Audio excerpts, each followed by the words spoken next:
اچھا ملائکہ یہ بتائیں سر کہ تسی اج ران دیو اج نہ سانو ڈائریکٹ گل کرن دیو. کیوں اے میری بہن دا تعلق بھی جنگ نال, بتایا مجھے. میرا بھی جنگ نال, اے بھی سیال نہیں تے میں بھی سیال نہیں. شاباش او مگیانے اسی سلیانے تے اج جو کہندے نے نا وکی صاحب سیال سیال دے سامنے آ گیا. اچھا دونوں دے صدقے جاواں. ہاں سونی عید مبارک. تے لہذا گفتگو دا آغاز اسی آپس وچ نہ کر لئی. چلے آپ کر لیں, آپ کو پورا موقع دیں گے. پھر آپ کام کرنے یا تسی مینوں اوکاڑے لے جاؤ یا میں تانوں فیصلہ باد لے جاؤں. اچھا ملائکہ بعد میں آپ جنگ کے مقامی موضوعات پر بھی گفتگو کر لیں, لیکن پہلے یہ بتائیں کہ آپ بنیادی طور پہ سائیکالوجسٹ بھی ہیں اور دوسرا آپ اپنی شاعرہ ہونے پہ بھی فخر محسوس کرتی ہیں. دونوں میں سے زیادہ آپ کی گہری پہچان جو ہے وہ کیا ہے آپ کی؟ مجھے لگتا ہے جو اندرونی گہری پہچان ہے وہ شاعری ہے, کیونکہ اندر کا شاعر تو رہتا ہے, چاہے آپ مینٹل ہیلتھ ایکٹیوسٹ بن جائیں, سائیکالوجسٹ بن جائیں. اور مجھے لگتا ہے سائیکالوجی میں بھی میں اسی لیے اچھی ہوں کہ اندر سے میں شاعرہ ہوں. اچھا, اور ماشاءاللہ جتنی لمبی ہائٹ ہے انہوں نے بھی کہنے دا بندہ مجبور ہو جاتا کہ بڑی بڑی شاعرہ بڑی اونچی شاعر ہے. بڑی اونچی شاعرہ. اچھا تو اس کا مطلب ہے کہ آپ کی پہلی محبت جو ہے وہ شاعری ہے. بالکل اچھا بالکل. شاعری آپ سرائکی میں کرتی ہیں, مقامی زبان میں یا اردو میں؟ میں اردو میں. آپ کی ایک کتاب تو نا جگنو جبیں پہ, اور دوسری احساس کہانی. احساس کہانی. جی جی. اچھا اچھا. دیکھیں سر جنگ دے لوکاں دا کمال. ابھی جنگ کے لوگ مزید کمال بتائیں گے کہ یہ سائیکالوجسٹ ہیں, ان کے والد صاحب ڈاکٹر ہیں, ان کے بھائی ڈاکٹر ہیں, ان کی بہنیں ڈاکٹر ہیں, ان کی بھابیاں ڈاکٹر ہیں, ان کی کون کون ڈاکٹر, خالہ, چاچی, چاچو, پھپھو, ساری کزنز. اچھا تواڈے تے خاندان دی بیماری کوئی نہیں ہوندا ہوئے. شام نو چانگیاں گلیاں بس تے بہ کے نکل علاج کرا لو. اچھا تانوں پھر گل دسیں اپنے خاندان دے بارے. میرا چاچا, میری چاچی, میرا تایا, میری تائی, میری پھپھی, میرا پھپھا, میرا خالو, میری خالہ, سارے ماشاءاللہ ڈاکٹر نہیں پیشنٹ نے. سارے نوں چکر آندے نے, بیٹھے گھوم رہے ہیں, سانوں لے چلو. چکر آتے ہیں یا دوسروں کو چکر دیتے ہیں؟ جو بات آپ کہہ رہے ہیں بات آپ بھی صحیح بول رہے ہیں. اچھا ملائکہ کس ایج سے آپ نے شاعری سٹارٹ کی؟ اچھا اگر میں کہوں تو آپ شاید حیران ہوں گے, میں 11 سال کی عمر سے لکھ رہی ہوں. اور میں شروع سے اپنے والد صاحب چونکہ وہ بھی لکھتے تھے, میں چھوٹی سی مشاعروں میں جایا کرتی تھی ان کے ساتھ, اور اکثر جو وہاں پہ انکل آتے تھے میرا مذاق اڑاتے تھے کہ آ کے سو جاتی ہے وہاں پہ, لیکن میں واپس آ کے پنجابی میں ٹوٹی پوٹی شاعری کیا آپ نے کرتی تھی. صرف جاگنے کے لیے شاعری شروع کی؟ ہاں جی یہی سمجھ لیں. اقبال نے قوم کو جگانے کے لیے شاعری کی تھی, آپ نے خود جاگنے کے لیے شاعری کی ہے.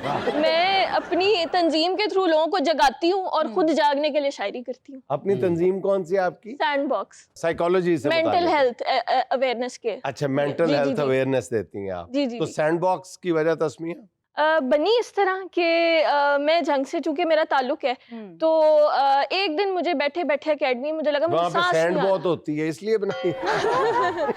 مجھے لگا مجھے سانس نہیں آ رہا, میں باہر گئی تو مجھے لگا میں مرنے لگی ہوں.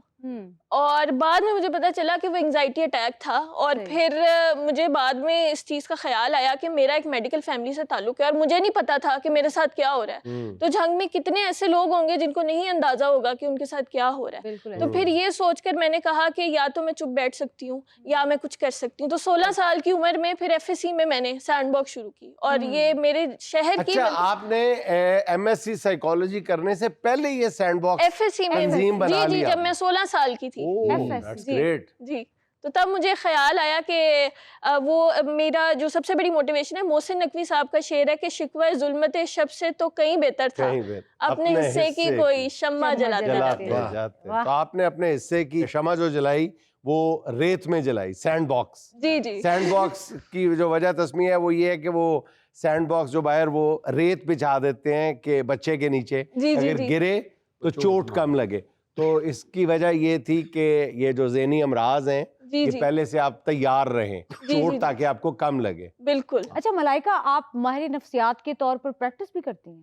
نہیں ابھی میں پریکٹس نہیں کرتی کیونکہ میرا ابھی صرف بیچلرز ہوا ہے. ویسے میں as a mental health activist کام کر رہی ہوں, لیکن میرے انڈر جو ٹیم ہے اس میں کافی سائیکالوجسٹ ہیں جو میرے ساتھ کام کرتے ہیں. اچھا تو پھر یہ شاعری اور یہ دونوں اکٹھے لے کے چلتے ہیں, جیسے میں نے پوچھا آپ نے کہا جی شاعری میری پہلی ترجیح ہے, تو کوئی اس حوالے سے بھی تو بات ہونی چاہیے نا, کوئی اپنا پسندیدہ کلام ایک میری غزل ہے کہ ایک درد کی دوا نہیں ہوتی ہے، ہاں ایک درد کی دوا دوا نہیں نہیں ہوتی ہے، اس شخص سے وفا نہیں ہوتی ہے، واہ اور سادہ بے شعر۔ وفا بھی دنیا میں نام پاتے ہیں، ہر جرم کی سزا نہیں ہوتی ہے، ہر جرم کی سزا سزا نہیں ہوتی ہے۔ اور گھنٹوں مانگ کر اس کو ملائک کہتے ہیں، فرشتے گھنٹوں مانگ کر اس کو ملائک کہتے ہیں، اتنی مختصر دعا تو نہیں ہوتی ہے، اچھا تم سے پہلے دوستوں میں ہنر اچھا تھا، یار تم سے تو جفا ہی نہیں ہوتی ہے، تم سے تو جفا ہی تم نہیں سے پہلے دوستوں میں ہنر اچھا تھا،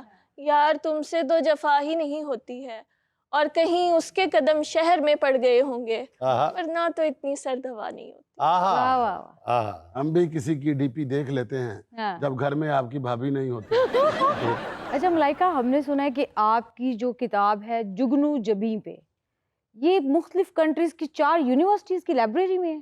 جی جی ایسے ہی ہے، میری کتاب سلیکٹ ہوئی کانگریس لائبریری آف امریکہ کے لیے، اس کا بھی حصہ ہے جو کہ امریکہ کی سب سے بڑی لائبریری ہے، اس کے علاوہ university of Harvard, Michigan, Toronto, Pennsylvania, ان کی لائبریریوں کے لیے بھی سلیکٹ ہوئی اور ان کا بھی حصہ ہے۔ ویری گڈ، اچھا ملائکہ، اب آپ ہمیں اپنی پسند کا کلام سنائیں۔ جس سے ہمارا رونا نکل جائے۔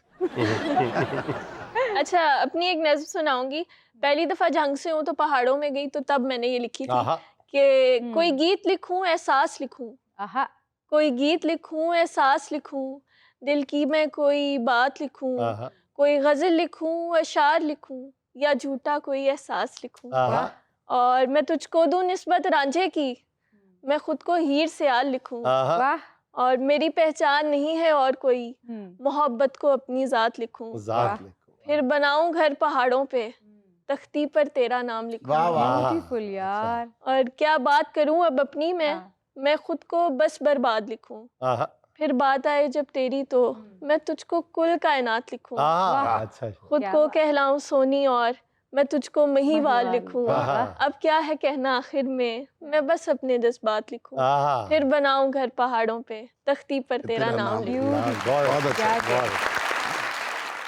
یہ تو ہو گئی غزل، اب آپ اپنا کوئی پسندیدہ شعر سنائیں۔ دل کے دریچے میں کاہٹ نے رنگ چھوڑ دیا، ہم نے بھی سلیقے سے جینے کا ڈھنگ چھوڑ دیا، اور بتاتا نہیں کوئی داستاں کا وہ حصہ جہاں رانجھے نے چھوڑا تخت ہزارہ تو ہیر نے جھنگ چھوڑ دیا۔ واہ کیا کہنے۔ اچھا ملائکہ، یہ بتائیے گا کہ پاکستان میں دیکھا جائے تو مینٹل ایلنس جو ہے اس کو تو کوئی بیماری سمجھا ہی نہیں جاتا، یہ تو ابھی آ کے سوشل میڈیا کے توفیل پتہ چلا ہے کہ جی ڈپریشن اور انگزائٹی بھی باقاعدہ امراض میں شامل ہوتے ہیں، اور سیریس قسم کے سنگین امراض ہیں یہ۔ اگر ہم دنیا سے موازنہ کریں یہ جو مینٹل پرابلمز ہیں، مینٹل ایشوز ہیں، ان کی اویئرنیس کا، تو ہم کہاں کھڑا پاتے ہیں اپنے آپ کو بحیثیت قوم؟ ہم بہت بری جگہ کھڑے ہیں۔ نہیں، بڑی اچھی جگہ ہے ماشاءاللہ، اس میں کون سی بری جگہ ہے؟ 3 سال ہو گئے ماشاءاللہ ساڑھے شو چل رہے ہیں، پیسے بھی صحیح مل رہے ہیں۔ پاکستان میں ہر 3 میں سے ایک شخص کسی نہ کسی ذہنی دباؤ کا شکار ہے، اے کہو نا تسی، میں ڈر گیا، میں کہا یا اللہ جی اتنے بیٹھے۔ اور ہر 3 میں سے ایک شخص ذہنی دباؤ کا شکار ہے، اور باقی 2 جو ہیں وہ غیر شادی شدہ ہیں۔ ہو بھی سکتا ہے۔ اچھا، نہیں ہو بھی نہیں سکتا، ہو ایسے رہا ہے۔ ایسا ہی ہے۔ ہر 1 لاکھ افراد کے لیے 0.19 سائیکیٹرسٹ موجود ہیں۔ لیکن ہم سوشل میڈیا دیکھتے ہیں تو ہر تیسرا بندہ سائیکیٹرسٹ ہے، نفسیاتی مشورے دے رہا ہے، اور وہ کاؤنسلنگ کر رہا ہے بیٹھا ہوا۔ اب ہم اس کی ڈگری تو نہیں چیک کر سکتے نا؟ یہ بھی ہے، ایک تو کوئی بھی اب آج کل لائف کوچز بھی آ گئے ہیں جن کے میں پرسنلی خلاف ہوں، کیونکہ سائیکالوجسٹ اور لائف کوچ میں بہت ڈفرینس ہوتا ہے، آپ کسی مینٹل ڈس آرڈر کے لیے کسی لائف کوچ کے پاس نہیں جا سکتے۔ اس کے علاوہ یہ بھی مسئلہ ہے کہ جو زیادہ ریچ ہے وہ زیادہ ان لوگوں کے پاس ہے جو تھوڑا بڑے شہروں سے تعلق رکھتے ہیں۔ اب جس طرح کوئی بچہ ہے وہ اپنے پیرنٹ سے پیسے نہیں مانگ سکتا کہ میں نے تھیراپی لینی ہے، تو اس وجہ سے بھی صحیح جگہ پہ وہ مدد پہنچ نہیں رہی ہے، بہت سے لوگ افورڈ ہی نہیں کر پاتے۔ باہر کے ملکوں میں تو یہ ہوتا ہے کہ آپ کی جو انشورنس ہوتی ہے وہ کور کرتی ہے آپ کا سارا سائیکالوجسٹ کا ایکسپینس سارا کچھ۔ یہاں پہ تو ڈاکٹر کو چلیں 1000 روپے دے دیں گے، سائیکالوجسٹ کو پیسے دینا مشکل لگتا ہے۔ بس یہ بات تو آپ کی درست ہے کہ ہمارے ہاں بچے جو ہیں وہ اپنے ماں باپ سے پیسے مانگنے کی ہمت ہی نہیں جٹا پاتے نا، لیکن وکی دیکھ لیں 6 سال کی عمر میں والد صاحب کی جیب سے پیسے نکالے تھے پہلی دفعہ۔ اچھا یہی نہیں،